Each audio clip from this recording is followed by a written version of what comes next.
Hey everyone, we just finished our last leg day workout for our month 2 of 80-Day Obsession. So it's kind of bittersweet because this was one of my favorite workouts, which leg day is always my favorite workout. And I'm sure it's because it's actually easier for me. I have really strong legs.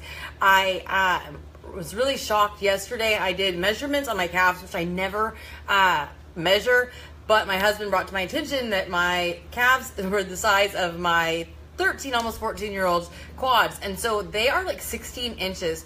And it's insane how much muscle we're building with this program. And today, it was funny, what we've been doing with this program is sometimes we'll do 3 sets of 10, 2 sets of 15, different things like that. But Autumn is really directing us with what weights to use. And today she said, make sure you go lower than you did the last time you did it. And so you would have thought that we would have been increasing, but the intensity we were going at, we were doing 2 sets of 15. It's really nice having that guidance. And that's why this program is so amazing, is because we have her guidance there. There's been times where she's told us about our form, and this is literally like working out with the trainer, except for you get to do it in your own home. You don't have to leave your kids at a daycare. You don't have to drive to a gym. You don't have to pay a gym membership. So this has been amazing because 80 days of one-on-one with Autumn. And I noticed that, a lot of people in our group have been talking about how strong their legs are. And the focus of this program is our arms, abs, and like our butt. And so one of my friends in the group, she said she's 5'1". She did this like little relay race thing with her team the other day. And she never thought that she would win because she's 5'1", but she beat everybody, and that's even including somebody who's like a marathoner. And she realizes because of our glutes, our legs are so strong, and that is something that our whole bodies are connected. And I remember having chronic pain forever, like my neck hurt, my back hurt, everything hurt, and now nothing hurts anymore because my whole body is strong, my core is strong, my legs are strong. I'm able to get through life because I'm strong. And that's really what the whole premise of exercise is really just building us up to be strong. And I wanted to talk today about today's Thankful Thursday. Hold on, let me drink my recovery drink. My coach and I have been running this really private, exclusive group for a select few people that wanted to participate. And so we've been sharing with them everything that we've learned through our life coaches and everything. And we've had little daily assignments really to help them really figure out where their limiting beliefs are and really discover their potential. And today the theme was Thankful Thursday. And I'm sure you guys see this on social media platforms on Thursdays. But we've been really digging in to help them identify what their strengths are, what their positive characteristics are. And today we asked them to really focus on one of those attributes, characteristics, strengths that they had that has gotten them to where they are today, and really focus on that, because so many times you scroll through social media, you see the highlight reel, and the next thing you know, you're stupid, or you're fat, or you're ugly, or you're poor, you're not as fashionable as the next person, and you're down yourself, and that's so easy. So it's so good to have somebody who's pushing you to focus on the positive. And so I wanted to talk today about, I'm known is to be relentless, and I never realized that until a couple years ago. And that's something that's helped me get through. I've been super determined, headstrong, whatever word you want to use. But really, I've been contacted recently to do an interview, and then today I just spoke to a fellow, female entrepreneur who is starting a podcast, and she found me on Instagram and asked me to be a speaker on her podcast. And also, I've been asked to share my story with a recovery clinic. And so I started realizing that all of these things stemmed from pain. So most of the time we all avoid pain. And I've shared this recently about how our brain is like this old system that was literally only installed in our body to basically prevent us from death, to keep us, surviving. And so anytime our brain sees any pain, whether emotional, mental, physical, we go and avoid it. And a lot of times people don't exercise because of pain.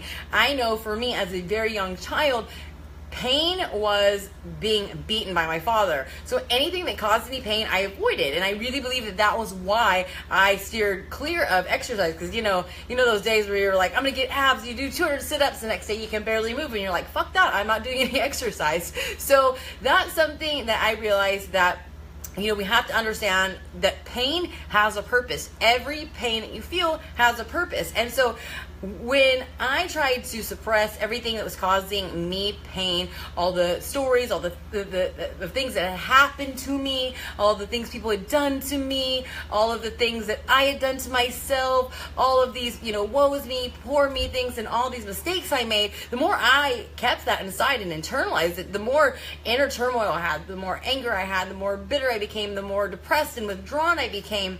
And then when I finally just said, fuck it, I'm going to just share my story, it got easier. I found that I was able to heal when I was talking to other people. I had aha moments. I thought, my God, why didn't I ever think about that? And other people brought different perspectives to the table. And when I was able to realize that my stories were able to help other people, then that took so much focus off myself, where I wasn't being selfish or self-absorbed or whatever word you want to use it. And I was helping other people. But because of all of the things that happened that caused me pain, once I realized that there was a purpose for it and I showed some gratitude for it, then everything started changing. And I realize now that once I stepped out of my comfort zone and shared all of my truths with people were coming out of the woodworks talking to me about their problems, because they knew that I understood, and they knew that I wasn't judging them. They knew that I could relate.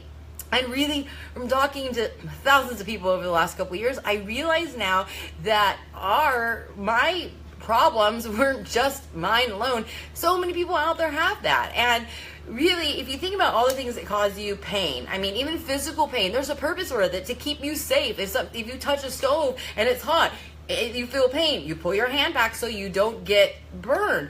If you start to feel pain in a relationship, it's usually something needs to be changed. Maybe it's in your mindset. Maybe it's ending a relationship.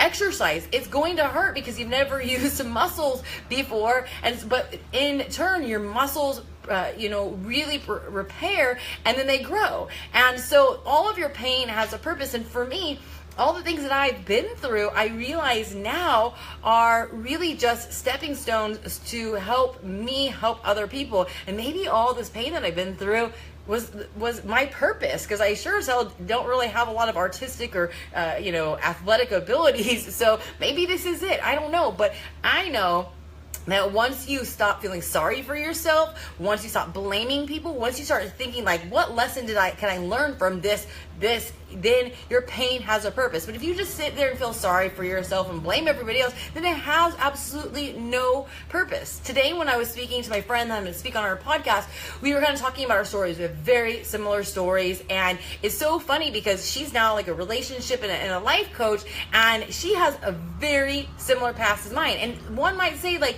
I hear so many people, and I was one of those people who were like, I'm such a fuck up. I made so many mistakes. How could I ever help people? And I hear people all the time who think like, oh, I'm not fit. I don't, know how to work out. I don't know what to eat. I'm so lazy. I'm so fat. I could never be a coach. Guess what? Once you learn to accept those weaknesses, those struggles that you had, then you can start to understand how other people feel. And most of the time, people in these fields that are in aiding and helping other people is because them too, maybe they don't always have their shit 100% together, but they have felt the pain, they've gotten the tools, they figure out how to move past it, and they want to help other people because there's strength in numbers. And so it's funny because once we started talking about our stories, I'm like, oh, I totally understand why you do what you do, because you have so much experience in this. You understand people. I mean, because you can take tests, you can read books, you can take courses about the human psyche and all this stuff, and that's great. But when you actually live these things and live through them and learn from them, learn through them too as well, then you can really bring value and help other people. But it was funny because as her and I were talking, there were so many facets of our story that's different, and I realized that there are so many chapters and so many parts of me. But she's asking me about my sobriety, about how it's affected our my marriage, my relationships, and and I was telling her that when I decided to get sober, I did it all on my own. Nobody made me do it. I wasn't forced. I didn't go to any meetings. I literally didn't have any help. I made a decision. I stuck to it. And that's part of my relentlessness, my determination, the hard-headedness, my stubbornness, and I've always had. It's gotten me so far. And I told him, like, I'd always known that I, needed to change my relationship with alcohol. I never thought I would quit. I didn't think that I could. There was such a dependency on that because it was a coping mechanism. But I feared getting sober, and I feared it for all these other reasons that are actually not even relevant now. And that's so human of us, is that we see something and we start telling ourselves that we can't do it because of this, because of this, because of this, because of this. And then when we actually do it, a lot of times those things aren't even relevant. I'll tell you, today in our workout at the end, Autumn always has bonus round. She's showing this move where you're jumping up and down, and I was like, fuck that, I cannot do that. But then I was like, no, I can do it, and I don't know if I can do it unless I try. So I tried it, and I did it. So same thing about sobriety. Once I did it, I was like, well, this wasn't hard for the reasons that I thought it would be. But I'll tell you that I didn't really have a lot of support or help other than just being held accountable, on social media, telling people my story. But there were so many other parts about sobriety that, like, I have not been prepared for. Like, the not drinking part is like the easiest freaking part. But I was telling her, like, the hardest part has been in year 2. The first year I was so laser focused on myself, and then I started to feel sorry for myself. I'm like, I will admit, I've thought before, like, my whole friendship circle changed, my whole life changed. I mean, we used to sit in the garage for years and smoke and drink, and people would stop by and they'd smoke and drink with us till 12, 1, 2, 3 o'clock in the morning. We'd go places and party with people. We'd go to the bar. We were invited everywhere. And I remember when I got pregnant, it stopped because I stopped drinking. And then once Rebel got older, then the invitations started coming, and our social life started coming back. And then when I decided to get sober, everything changed. When I decided to fix myself, when I decided to work things out with my marriage, then all of my friends pretty much ditched me. And not my fit family, but a lot of my local friends. And at first I was like, yeah, who cares? It doesn't matter. But then as I got past that first year, it did start to get lonely. And I will be the first to admit that there's been times I was like, maybe I should just go back to drinking and have friends. But then I was like, no, I'm not going to lower my standards or go back to bad patterns to appease somebody else or to have fake friends that ditch me when I want to get better or whenever I was at my low point. But then I realized, I had this aha moment a couple of weeks ago where I was like, this has been a blessing. Not having a huge circle of friends and a huge circle of influence and a busy social life for the last 2 years has given me the ability to focus on myself, focus on my family, focus on my marriage, focus on figuring myself out, getting to know myself. Because I'm telling you, when you wake up after being fucked up for years, you have to figure out who you are. I'd already found my voice to be confident about, figure out who I am, but then it was like, I woke up and just was like, who am I now? Like, alcohol had really, really influenced who I was and the decisions I made. And so not having people and social events it got rid of distractions, and it also got rid of influence. So I know now that the decisions that I'm making are my own. They're not because I think that one of my friends is going to think I'm stupid, or one of my friends is going to judge me, or anything like that. And if I've had any marital things going on, I don't go run to talk to anybody. I have to fix it myself with my husband. And that was the biggest issue, and the biggest aha moment I've had was that having all these friends, that's great. But most of the time, people go and run to their friends and talk about what their spouse did, or this did, or their kids did, or whatever their problem is. And then people start giving advice based on their experience by the glasses that they see life through. And then your opinions, your decisions become influenced by other people's experiences. And so for the last 2 years, I haven't had anybody's opinions. I haven't needed to care if anybody thought I was stupid for staying with my husband. I didn't have to worry about anybody telling me about how messed up their marriage was. And then, because I'll tell you, when people start telling you about how fucked up their marriage is and how shitty their husband is and all the secrets that they hide, you start thinking like, oh, you're right. I do see that in my marriage. And then it does cause problems, and people are very influenceable. I guess that's the word. And so I realized now that that's been a gift. Like having no distractions and nobody else's opinions has given me the ability to completely focus on what is important. Me, my family, and my husband. And so now I'm thankful that I've had that I always had other people's voice, other people's opinion, other people's fear. And I know that people go out there feel this way because I've heard it before. It's like, well, I'm really afraid to get back together with my, ex, or I'm afraid that to tell my friends that I'm talking to my ex because they're going to think I'm so stupid. Or there's times where you have a fight with some, or whoever you're with, and you tell your friends or your family, and then it's just something you say in the moment. You fix it when you get home, and then your whole family and your peers hate your person you're with. Like, I get that how it happens. And so for me, I've had to take a step back and stop feeling sorry for myself and realize that everything literally happens the way it's supposed to. And that, I am on day 697 of being sober. And I'll tell you, if I still had the same friends I had before, I would have never made it past the first week. So I'm very thankful for what's happened. It's been painful, but because of the pain, I found the lessons and I've been able to grow. And really, if you're not growing, you're dying. You literally can't be one or the other. A tree's growing or dying. That is really it. And I want to grow.